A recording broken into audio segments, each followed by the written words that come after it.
pour d'autres. Ce matin à Impasse, nous ne recevons pas un invité, nous accueillons un protagoniste de l'histoire contemporaine haïtienne. Un homme qui, malgré les coups bas, les exclusions calculées et les récupérations malhonnêtes, continue de porter une parole politique claire, tranchante et sans concession. Claude Joseph, chef des engagés pour le développement aidé, il est surtout celui qui a vu de l'intérieur le montage du Conseil présidentiel de transition. Il en connaît les rouages, les failles, les ambitions cachées.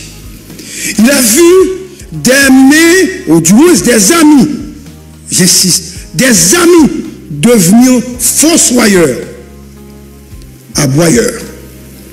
Il a vu ses proches remerciés, révoqués de la diplomatie ou récupérés de l'administration publique, non pas pour servir la nation, mais pour affaiblir sa voix. Et aujourd'hui, alors que le CPT arrive au bout de son règne opaque, c'est vers lui qu'on se tourne, ironie du sort, ou je dirais aveu d'échec. Son parti aidé ne propose pas un replâtrage du système, il réclame son démantèlement. Il ne veut pas de partage de postes, mais de changement de paradigme. Gouvernance transparente, justice sociale, développement économique, voilà les piliers de son engagement. Et dans un paysage politique où les partis cherchent à manger par terre, Aidé se distingue par sa posture verticale. Un bon jeune. Refuser de négocier avec le CPT, c'est refuser de légitimer l'échec. C'est refuser de maquiller la trahison en transition. Claude Joseph a été Premier ministre. Il a été ministre des Affaires étrangères, il connaît les arcanes de l'État. Mais aujourd'hui, il parle en homme libre, un homme politique, un opposant qui ne cherche pas à plaire, mais à dire. Et dans un pays où le silence est devenu une stratégie, sa voix ce matin pourrait déranger. C'est une voix qui rappelle que la démocratie ne se construit pas dans des salles fermées, quand on a fait tirer réunion là, mais dans la clarté des principes, parce que le peuple doit être informé. À Impasse, nous ne cherchons pas à critiquer pour exister. Nous ne cherchons pas à critiquer pour exister. Nous cherchons à comprendre pour informer. Et ce matin, en recevant Claude Joseph, nous posons une question essentielle. Peut-on reconstruire Haïti sans affronter ceux qui l'ont détruite? Peut-on parler d'avenir sans faire le procès du présent? Peut-on espérer sans exiger? Claude Joseph, je suis certain, ne vient pas ce matin pour parler de négociation. Je l'ai invité pour témoigner. Je l'ai invité pour dire la vérité. Et peut-être pour ouvrir une autre voie, celle que le CPT n'a jamais voulu emprunter. Parce que c'est trop bien fait. Bonjour Claude. Quel plaisir, Claude. Bonjour, GPPC, Dario. Et merci pour, l'autre fois encore, pour l'opportunité qu'on m'a moi matin. Et quel éditorial. Merci. Moi, d'abord, t'as commencé avec l'histoire de Jacques Chirac et Édouard Balladur. Dis. Jacques Chirac, premier défaite, François Mitterrand pour le prendre, il fait élection et puis il est perdu. Et élection au niveau législatif, il est obligé de cohabiter. C'est la première cohabitation dans l'histoire de la 5e République française. Jacques Chirac a dirigé de la droite, l'a dirigé à Mitterrand qui est sorti dans la gauche. Mais cohabitation fait difficile, mais deux hommes d'État, ils ont cohabité quand même.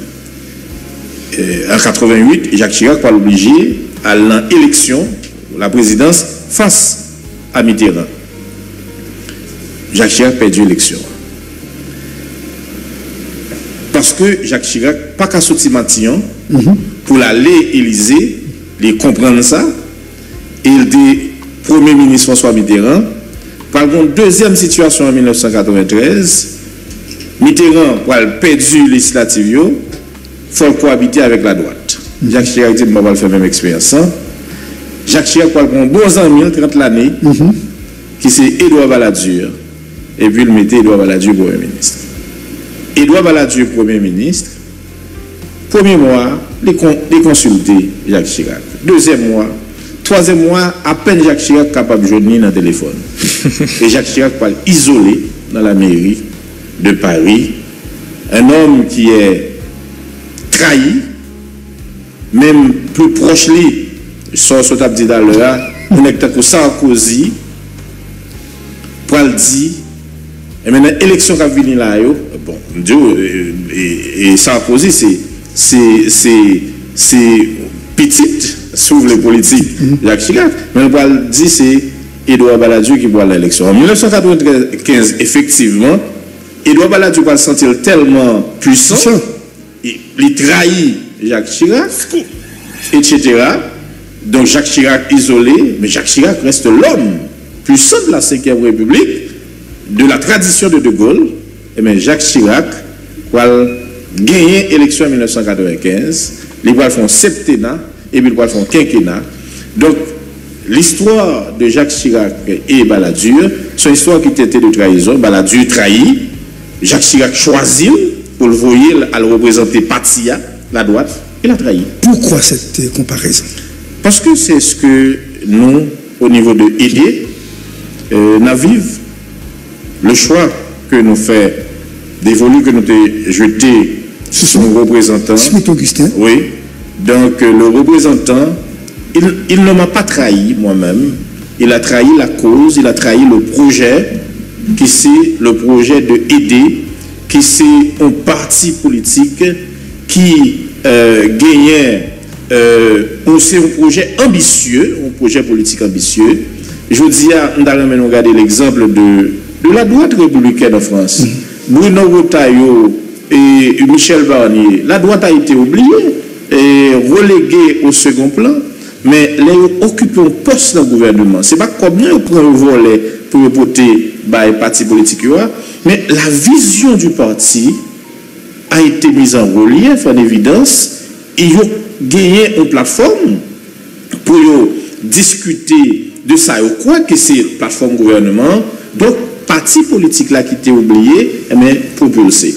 Donc, aujourd'hui, c'est une occasion manquée pour Haïti d'abord, avec cette transition. Le conseil présidentiel, c'est une occasion ratée, une occasion manquée, mais c'est une occasion également ratée pour des projets politiques ambitieux qui voulaient être capables de construire Haïti dans la dimension histoire de la Guadeloupe. Bon, nous ne sommes pas les seuls, malheureusement, heureusement, parce que d'autres ont été également, ou bien sont trahis, c'est-à-dire l'autre groupe politique, l'autre projet, etc. Donc voilà, c'est situation ça, et moi bien content au prend ça, parce que aider, vraiment, éditorial a tombé, mais aider démissionnant à nous, parce que, et ça arrive, révocation, et c'est arrivé Jacques Chirac, parce que c'est moi vivre de l'histoire. Parce que des cadres proposés au niveau de la diplomatie ont été automatiquement rejetés, écartés, remerciés, mais également d'autres au sein du parti, ils vont approprier. Ils récupèrent ça dans le évidemment. Donc, c'est le cas exactement. C'est pour ça que moi, je ne suis pas surpris de la situation, parce que moi, c'est un monde qui vit de l'histoire. L'histoire comparée, l'histoire de notre pays, l'histoire des hommes politiques, etc., l'histoire des différentes réalités politiques. C'est pour ça que mais moi, toujours crois que l'important, c'est pour ça, par exemple, dans le parti, nous gagnons des séances sabatinales. Nous garder avec différents jeunes ces expériences politiques pour ne pas les arriver sur eux, pour ne pas surpris, pour ne pas. Et surtout par reproduire. Par reproduire, évidemment. Parce que les loyautés sont gouvernées en politique, mais ce n'est pas tout le monde qui cultive pas seulement en politique. Dans la vie. Dans la vie. Dans la vie. Oui, dans il faut être loyal. Et même au niveau de l'authentique, il faut être authentique et loyal. Alors, il y a une démarche, une dynamique enclenchée par Laurent. Et d'après ce que j'ai appris, il y a plusieurs membres de CPT qui ont rencontré plusieurs partis et autres. Qui est-ce qui t'a recevoir et qui ça t'a discuté pendant la rencontre ça? Une rencontre qui va faite à ciel ouvert, une rencontre qui semblait faite dans un circuit fermé, très fermé, parce que jusqu'à présent, aucune information pas sortie sinon ou même seulement. Oui. Qui parle. Alors nous-mêmes, nous avons gagné un devoir d'explication envers la population. Parce que nous avons gagné une position claire par rapport à CPT et GBPC. Nous clair que CPT ça a échoué et bilan et réalisation catastrophique. Donc, le peuple n'a pas attendu que nous te rencontré avec CPTA. Donc, c'est nous-mêmes qui faisons un devoir pour nous informer que pas de aucune rencontre imbattable et que aider pas à discuter de postes, c'est pas ça qui intéresse nous.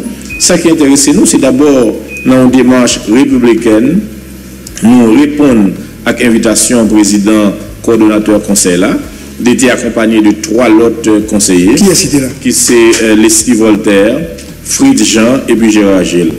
Smith Augustin. Smith Augustin. Non, il n'était pas là. Non. Et pourquoi? Je ne sais pas. Et de toute façon, nous-mêmes, nous pas été rencontrés avec lui. Ok, d'accord. C'est pas intéressant. C'était Fried Jean. C'était Fried Jean, c'était Laurent Cécile et c'était Gérard Gilles. Okay. Bon, et dans comme ça, nous sommes allés d'abord où nous tendez. Et nous tendez, nous voyons son CPT qui est extrêmement préoccupé par la situation, par l'avenir et par, nous avons dit, comment 7 février a arrivé. 7 février 2026. Yes. Nous avons estimé que démarche là est noble, évidemment. Nous-mêmes, nous répondons dans un esprit républicain. Cependant, et GBPC, nous avons dit une réserve sur nous douter de sincérité des démarches là, nous douter de chance pour une perspective de succès dans les démarches là. Parce que il est trop tard. Et nous parlons qui ça, CPT a fait en 4 mois, ou bien 5 mois, ça va pas faire dans 19 mois. Donc, nous croyons que c'est une initiative qui initiée, en fait, son démarche qui est initiée trop tard.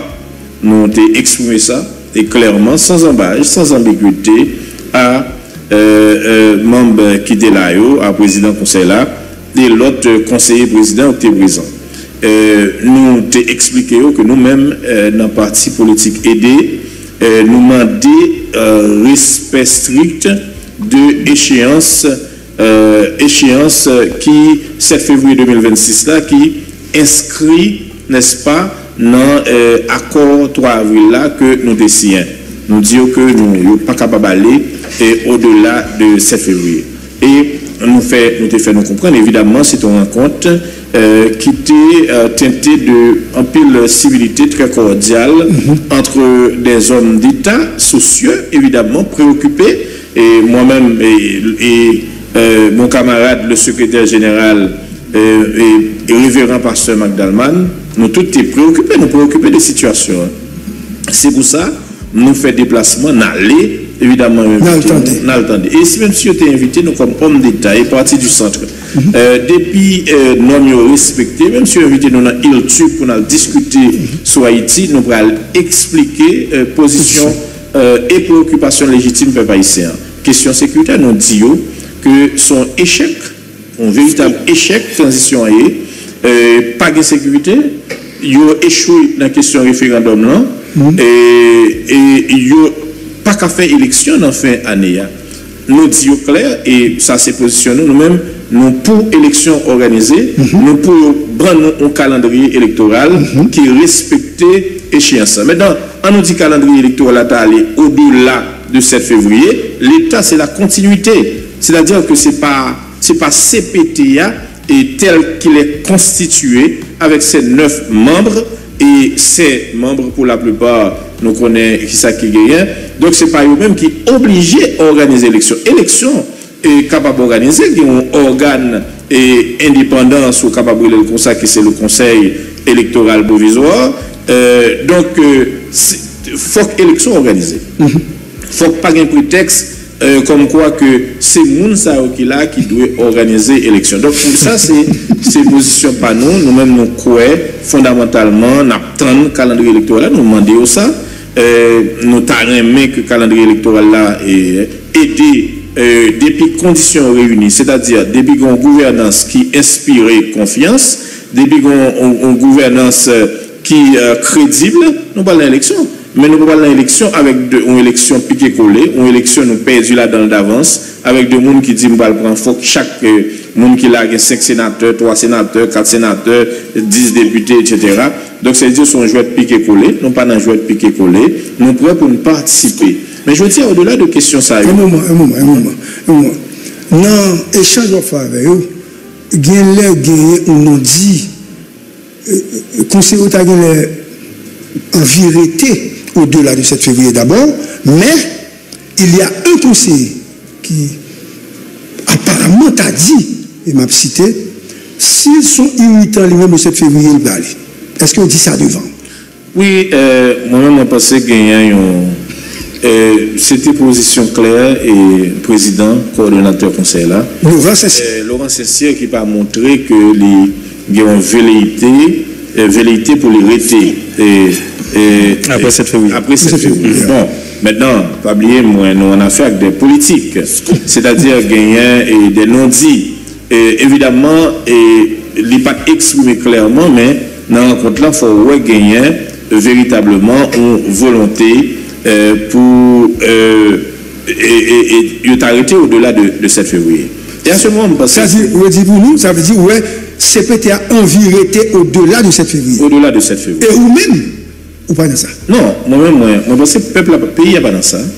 Les forces politiques que moi, je fais appel, et moi, profiter de gros plateformes ça au FRIM, encore une fois, nous faisons appel aux forces politiques. De toute idéologie, tendance, quel que soit le contentieux historique que nous avons, nous faisons IFOSA 3 avril 2024, côté aider Lavalas au PL, PHTK, etc. Petite Dessaline, nous mettons ensemble nous signons un document. C'est un effort de dépassement politique. Et moi, je fais appel à la force politique pour nous faire effort ça, je dis, pour nous éviter que nous vide à partir du 7 février 2026, mais évidemment pour ne pas quitter ça qu'il a reproduit, renouveler parce que c'est le chaos, c'est le désordre, c'est un bagage très illégitime. Donc nous-mêmes comme politiques responsables, hommes d'État responsables, nous devons agir vite pour éviter le pire. Et qui ça a aidé dans la tête comme schéma politique pour remplacer CPTA après le 7 février même? Parce que nous voulons, est-ce que nous voulons un CPT réduit? Est-ce que nous voulons un grand monde comme président? Ou du moins tout le monde aller comme chef de gouvernement qui continue le processus électoral? Bon, et moi je pense dimanche et jeudi contre CPTA, c'est tout aussi vrai contre le gouvernement. Puisque le gouvernement qui l'a, il n'a pas délivré. Le gouvernement qui l'a, il est incapable pour assurer et sécurité peuple là, sécurité vie avec bien. Donc moi je pense que jeudi il faut que nous regardions totalement structure gouvernementale là. Donc il y a lieu de le faire. Et maintenant nous pensons c'est pas aider seulement qui gagne solution. Évidemment, nous pensons qu'il faut que vous ayez une situation avec un monde qui sortit d'un consensus politique, force politique, sociale, réunie au jeté d'évoluer sur le monde, qui lui-même, c'est un monde neutre, qui n'est pas partisan, qui ne va pas organiser l'État contre un groupe pour un groupe, Donc, moi, je pense que, évidemment, nous sommes capables d'une situation. Vous savez, on peut ministre également de consensus. Maintenant, on est capable d'envisager, selon force politique, selon réalité qui va le dessiner, on est capable d'avoir un CPT réduit.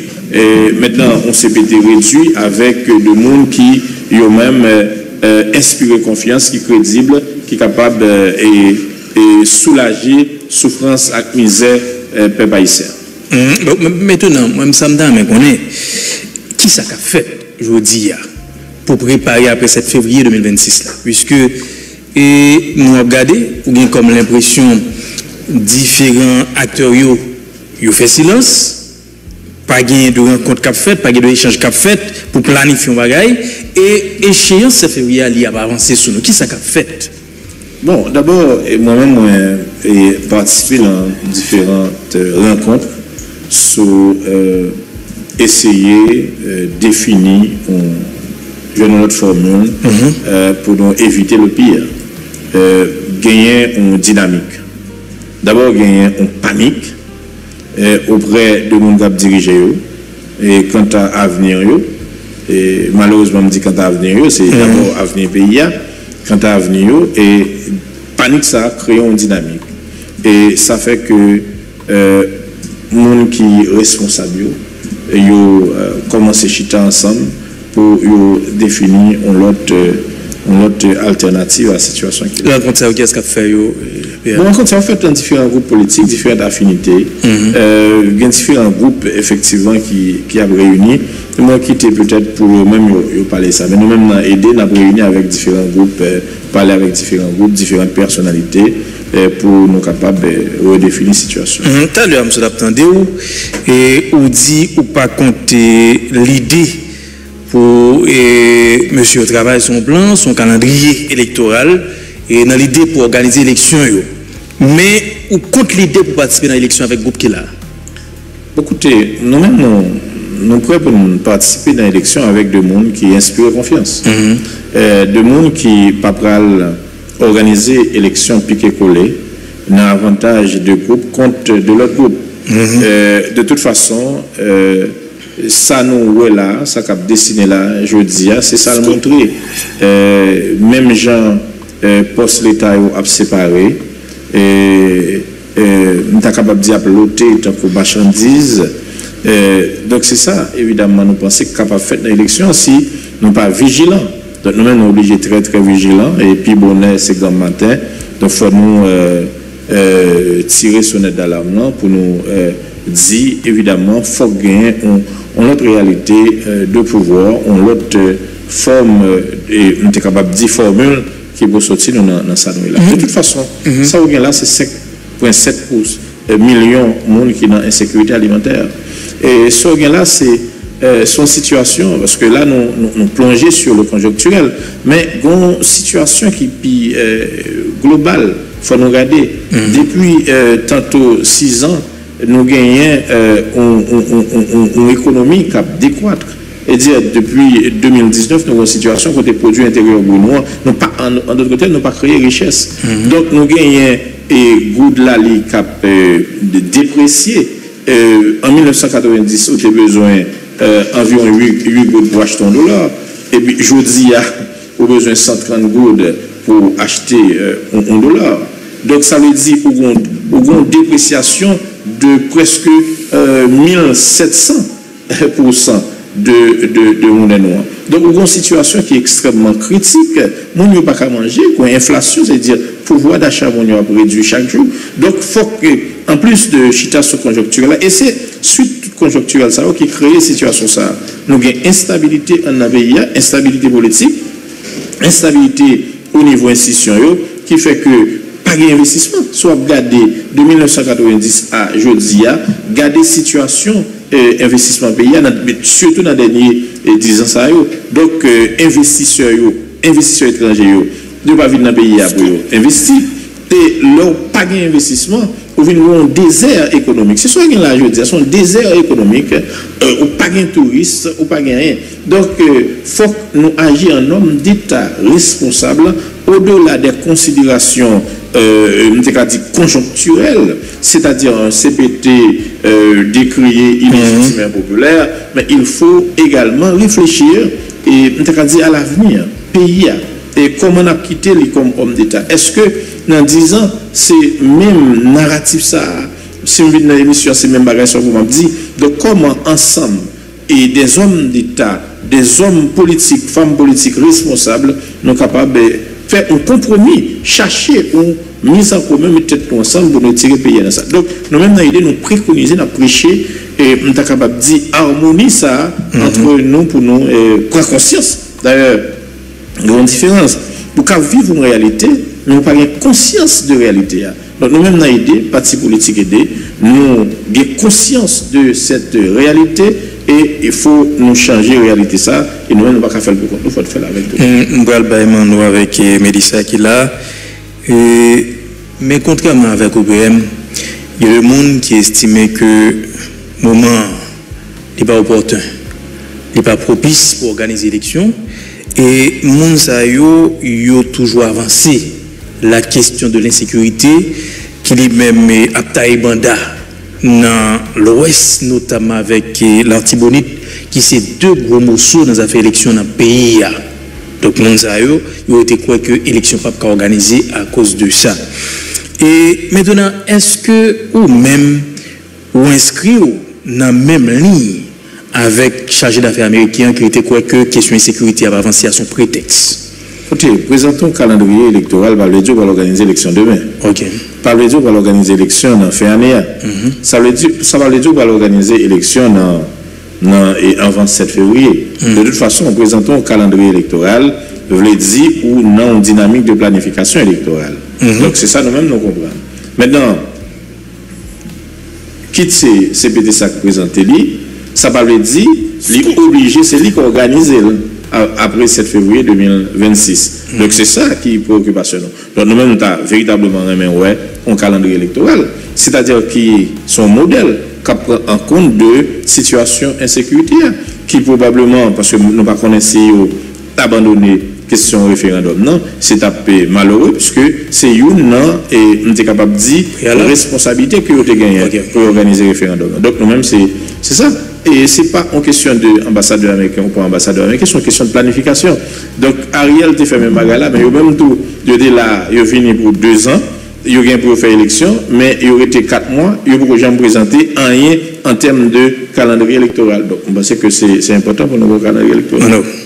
Bon, et d'attendre avec un peu l'attention. Et